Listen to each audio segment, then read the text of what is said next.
Thousands of households in northern Sweden and southern Finland were left without electricity after heavy snowfall, and forecasters have warned that particularly cold temperatures lie ahead in the Baltic Sea region. Around 4,000 households in southwestern Finland were left without electricity, according to a Finnish broadcaster, and authorities said the number could rise.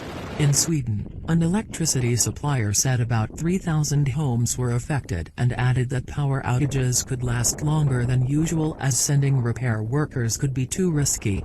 The Swedish Meteorological Service said the snowfall that hit northern Sweden over the past 24 hours is still ongoing but slowing down. The Swedish Meteorological and Hydrological Institute has reported snow depths of up to 60 centimeters in northern Sweden. In neighboring Finland, the southern part of Finland is covered in snow and warnings of bad road conditions have been issued for almost all of southern and western Finland. Tomorrow, snowfall is expected to decrease, gradually giving way to severe cold, and temperatures in the coming days will drop to -25 degrees Celsius in the south and to -40 degrees Celsius in the Arctic region.